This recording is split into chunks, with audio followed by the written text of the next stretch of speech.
Hello friends, എല്ലാവർക്കും good morning. അപ്പോൾ ഇഷ്ടമാത്രത്തിൻ്റെ ഇന്നത്തെ ഒരു അടിപൊളി വിശേഷത്തിലേക്ക് എല്ലാവർക്കും സ്വാഗതം. അങ്ങനെ ഡോക്ടർ ദേവികയും അതേപോലെ തന്നെ മനസ്വിനിയും കൂടി സംസാരിക്കുകയാണ്.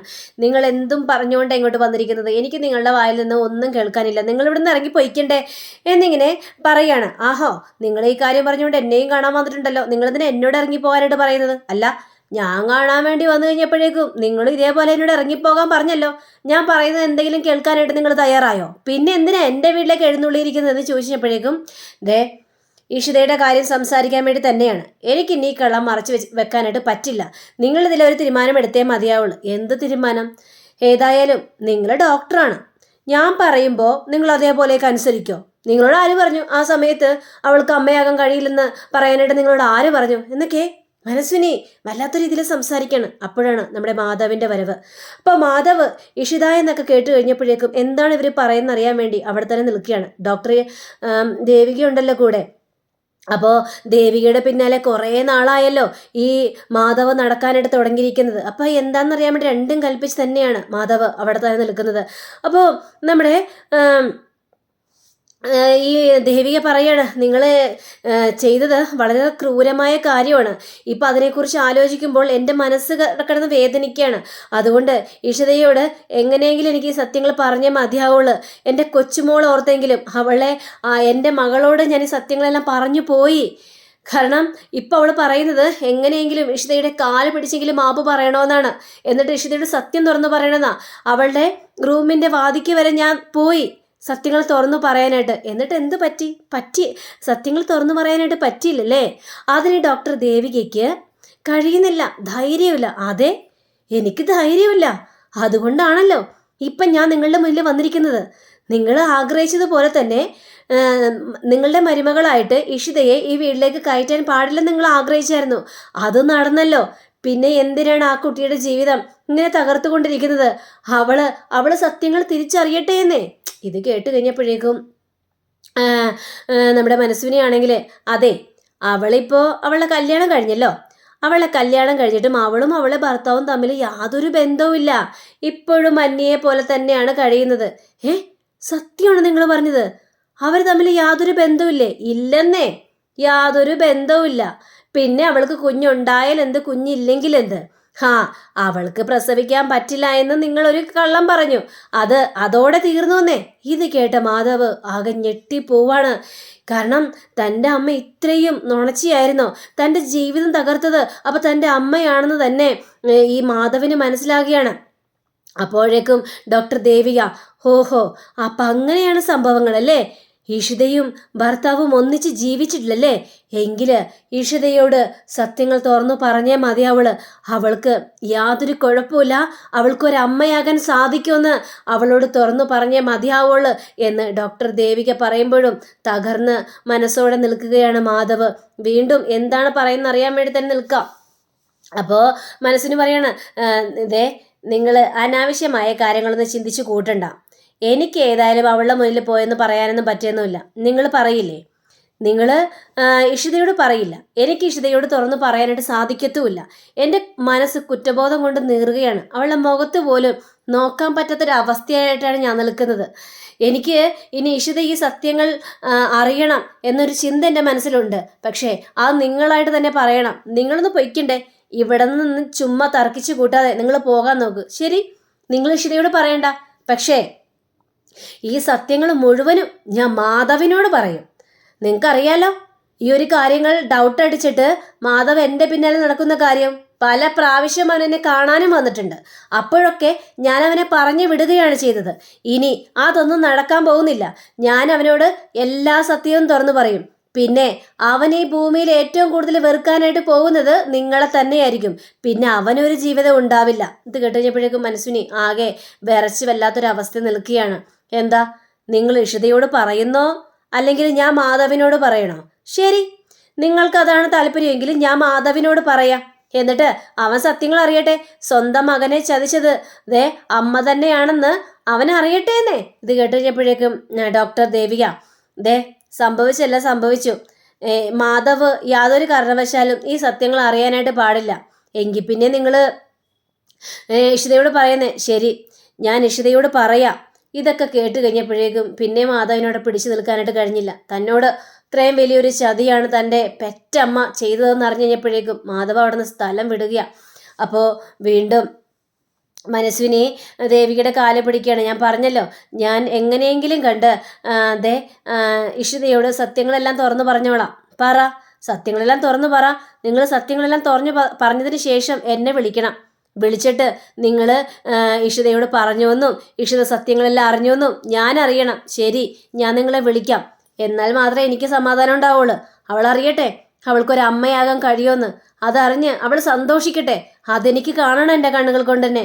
എന്നാലേ എൻ്റെ കൊച്ചുമോളോടും എൻ്റെ മകളോടും എനിക്ക് അവരുടെ മുന്നിൽ പോലും പോകാനായിട്ട് പറ്റുള്ളൂ. അവർക്ക് കൊടുത്ത വാക്ക് എനിക്ക് പാലിക്കാനായിട്ട് പറ്റുള്ളൂ. എൻ്റെ കൊച്ചുമോളുടെ ജീവൻ രക്ഷിച്ചതാണ് ഡോക്ടർ ഇഷിത. അവളോട് എനിക്ക് ഒരിക്കലും ഒരു തെറ്റും ചെയ്യാനായിട്ട് ഇനി പറ്റില്ല എന്നൊക്കെ പറഞ്ഞുകൊണ്ട് അവരങ്ങനെ പോവുക.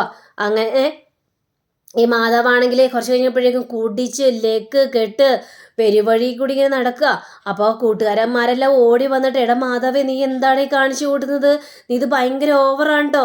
നീ ഇങ്ങനെ കുടിക്കാത്തവനല്ലേ എടാ. നിനക്ക് എന്താ പറ്റിയത്? നിനക്ക് എന്തെങ്കിലും പ്രശ്നം ഉണ്ടെങ്കിൽ നിന്റെ കൂട്ടുകാരല്ലേ, പറ. എന്താന്ന് വെച്ചാൽ പറയടാ മാധവേ. ഇനി എന്തു പറയാനായിട്ട്? ഇനി എന്തു പറഞ്ഞാലും അതൊന്നും നിങ്ങൾക്ക് പരിഹരിക്കാനായിട്ട് പറ്റില്ല. ഈ മാധവിൻ്റെ ജീവിതം തീർന്നു.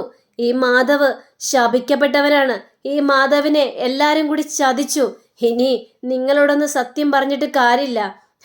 ഇപ്പം എനിക്ക് മനസ്സിലായി, ദൈവം എന്നെ ഉപേക്ഷിച്ചിട്ടിരിക്കുകയാണ്, ദൈവനെ ശപിച്ചിട്ടിരിക്കുകയാണ്. എനിക്ക് ഒരച്ഛനാകാനായിട്ട് കഴിയില്ല. അതല്ല ഞാൻ ചെയ്ത പാപം, ഒരു പെണ്ണിനോട് ചെയ്ത പാപം, ഒരു ഗർഭപാത്രത്തോട് ചെയ്ത പാപം. അതാണ് ഞാനിപ്പോൾ അനുഭവിച്ചു കൊണ്ടിരിക്കുന്നത്. ഒരു സ്ത്രീക്ക് അമ്മയാകാൻ കഴിയുന്നതാണ് ഏറ്റവും വലിയ ഭാഗ്യം. അതുപോലും നിഷേധിച്ചാണ് ഞാനിവിടെ നിൽക്കുന്നത്. ദൈവത്തിനറിയാം നീ ഒരു അച്ഛനാവണ്ടറ മാധവേ. നിനക്കതിനുള്ള യോഗ്യതയില്ല എന്ന് ദൈവത്തിനറിയാം. അതുകൊണ്ടാ ദൈവം എന്നെ ഇങ്ങനെ ശിക്ഷിച്ചു കൊണ്ടിരിക്കുന്നത്. ഏറ്റവും വലിയ പാപമാണ് എൻ്റെ കുടുംബക്കാരടക്കം അവളോട് ചെയ്തത്. ഇനി ഞാൻ എന്തിന് ജീവിച്ചിരിക്കണം എന്നും പറഞ്ഞുകൊണ്ട് മാധവ് കുടിച്ചിലേക്ക് കേട്ട് അത് ഇതൊക്കെ കിടന്ന് പറയാണ്. ഇവൻ എങ്ങനെയെങ്കിലും വീട്ടിലേക്ക് എത്തിച്ചാൽ മതിയാവുള്ളൂ, അല്ലെങ്കിൽ എങ്ങനെയാണ് ശരിയാവുന്നത് എന്നിങ്ങനെ കൂട്ടുകാരന്മാരൊക്കെ കൂടി ചിന്തിക്കുകയാണ്. ഈ സമയം തന്നെ മനസ്വിനിയും അതേപോലെ തന്നെ മനസ്വിനിയുടെ മരുമകളും കൂടി ഇങ്ങനെ പറയല്ലയ്യ. അപ്പോൾ അമ്മേ, മാധവ് എവിടെ പോയി? മാധവനെ വിളിച്ചിട്ട് കിട്ടുന്നില്ലല്ലോ. നീ വിളിച്ചു നോക്ക്. ഞാൻ വിളിച്ചു, ഒരു പ്രാവശ്യം റിങ് ചെയ്തു, പിന്നീട് ഫോൺ സ്വിച്ച് ഓഫ് ആണെന്നേ. ഇതെന്താ മാധവ് ഇത്ര ലേറ്റ് ആവുന്നത്? എന്തിനിങ്ങനെ ഫോൺ സ്വിച്ച് ഓഫ് ആക്കി വെച്ചിരിക്കുന്നത്? എനിക്കാകെ ടെൻഷൻ തോന്നുന്നുണ്ട് കേട്ടോ അമ്മേ. ഇത് കേട്ടപ്പോഴേക്കും നീ ടെൻഷൻ ആവാതെ. ചിലപ്പോൾ ആഷിതയ്ക്കൊപ്പം ഭർത്താവിനൊപ്പം അവൻ അമ്പലത്തിൽ പോയിട്ടുണ്ടാവും, അതുകൊണ്ടായിരിക്കും ഫോൺ സ്വിച്ച് ഓഫ് ആക്കി വെച്ചിട്ടുണ്ടാവുക എന്നൊക്കെ ഇങ്ങനെ സംസാരിച്ചുകൊണ്ടിരിക്കുമ്പോഴാണ് മാധവ് ലെക്ക് കെട്ട് കുടിച്ച് ലെക്ക് കെട്ട് കയറി വരുന്നു. മാധവിൻ്റെ ആ ഒരു അവസ്ഥ കണ്ടു കഴിഞ്ഞപ്പോഴേക്കും ഭാര്യയും അമ്മയൊക്കെ അന്തിച്ചിങ്ങനെ നോക്കി നിൽക്കുകയാണ്. എൻ്റെ ദൈവമേ, എന്തായി കാണുന്നത്? അങ്ങനെ മാധവ് ആ സെറ്റിലേക്ക് പോയി ഇങ്ങനെ കമ്മന്നടിച്ചുകൊണ്ട് വീഴുകയാണ്. മാധവേ, എന്താ മാധവ് ഇതെന്തായി കാണിച്ചിട്ട്? നീ കുടിച്ചോ? നീ എന്തിനാ കുടിച്ച് ലെക്ക് കേട്ടെന്നൊക്കെ ചോദിച്ചുകൊണ്ട് മാധവനെ എടുക്കാനായിട്ട് ശ്രമിക്കണം. വിട്, എന്നെ വിട്, എല്ലാത്തിനും കാരണം ഈ സ്ത്രീയാണ്. ഇവരൊരമ്മയാണോ? മനസ്വിനി മനസ്സിൽ മുഴുവനും കുനിഷ്ടു ബുദ്ധിയായിട്ട് നടക്കുന്ന സ്ത്രീയാ എന്നും പറഞ്ഞുകൊണ്ട് നിൽക്കുമ്പോൾ മനസ്വിനി മാധവിനെ അടിക്കാനായിട്ട് കൈ ഉയർത്തുകയാണ്. അപ്പോഴേക്കും മാധവ് കയറി മനസ്വിനിയുടെ കൈ കയറി പിടിക്കുകയാണ്. നിങ്ങൾക്ക് എന്നെ അടിക്കാനായിട്ട് എന്ത് യോഗ്യതയാണുള്ളത്? നിങ്ങളൊരു അമ്മയാണോ? നിങ്ങളുടെ ഗർഭപാത്രത്തിലാണോ ഞങ്ങൾ രണ്ടുപേരും ഉണ്ടായത്? നിങ്ങൾക്കതിൻ്റെ വില എന്താണെന്ന് അറിയാവോ? ഒരു സ്ത്രീയുടെ ജീവിതം തകർത്തിട്ട് വന്ന് നിൽക്കുന്നു എന്നൊക്കെ പറഞ്ഞ് നിൽക്കുമ്പോൾ മാധവേ, അനാവശ്യം പറയാൻ നിൽക്കരുത്. അവരിവരും ഇതൊക്കെ എന്തെങ്കിലുമൊക്കെ പറഞ്ഞത് കേട്ട് നീ എൻ്റെ മെക്കിട്ട് കയറാൻ നിൽക്കരുത് മാധവേ. ആരും എന്നോട് അതും ഇതും പറഞ്ഞൊന്നല്ല, എൻ്റെ ചെവിയാലെ ഞാൻ കേട്ടതാണ്. ഡോക്ടർ ദേവികയോട് നിങ്ങളുടെ നാവിൽ നിന്നും വന്ന സത്യങ്ങൾ ഞാൻ കേട്ടതാണ് എൻ്റെ ചെവിയാലെ എന്നും പറഞ്ഞുകൊണ്ട് മാധവ് പറഞ്ഞു കഴിഞ്ഞപ്പോഴേക്കും മനസ്സുവിനാകെ ഞെട്ടിപ്പോയി. നിങ്ങൾക്ക് സമാധാനമായല്ലോ? അപ്പോഴേക്കും ലയ ചോദിക്കണത് എന്തൊക്കെയാണ് പറയുന്നത്? എനിക്കൊന്നും മനസ്സിലാവുന്നില്ല. സ്വന്തം അമ്മയോടല്ലേ ഇങ്ങനെയൊക്കെ പറയുന്നത്? ഹെടി, നീ ഒരിക്കലും ഒരു കുഞ്ഞിൻ്റെ അമ്മയാവില്ല. അതിന് കാരണക്കാരെ ആരാണെന്നറിയാവോ? നീ നിൽക്കുന്ന സ്ത്രീയാണ്. ഇവർ ചെയ്ത് കൂട്ടിയ പാപങ്ങൾ എത്ര ഡോക്ടർമാർ നമ്മൾ കണ്ടതാ.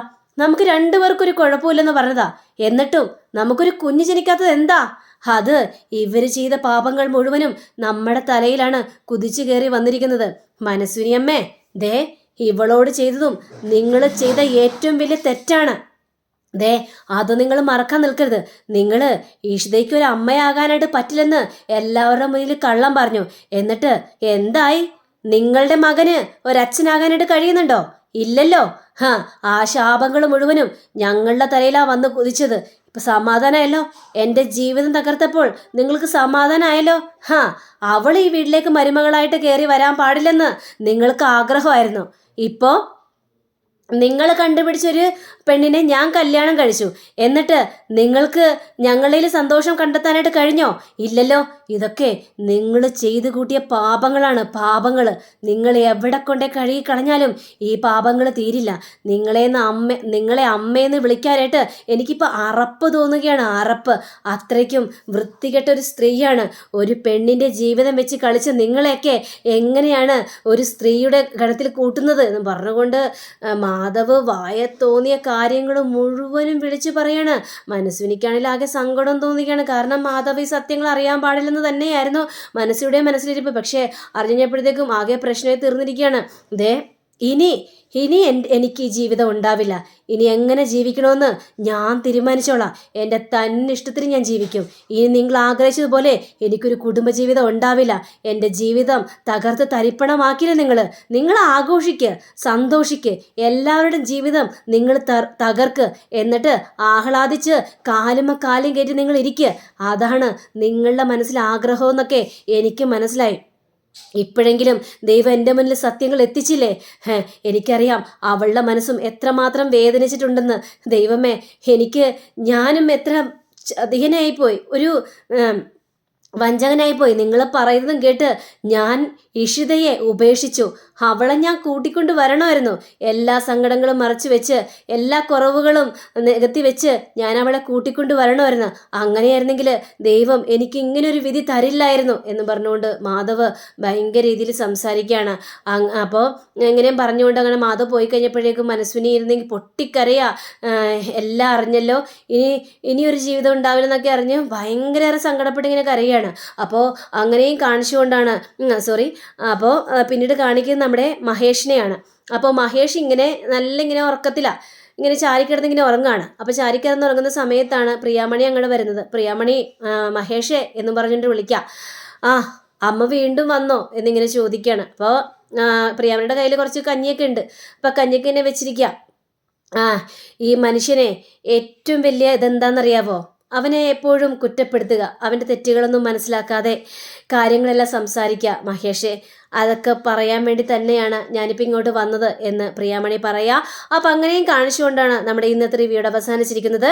അടുത്ത റിവ്യൂവിനെ കാത്തിരിക്കുക, സബ്സ്ക്രൈബ് ചെയ്യുക. എല്ലാവർക്കും നല്ലൊരു ദിനം ആശംസിച്ചുകൊണ്ട് തന്നെ നമസ്കാരം. Thank you. See again. By.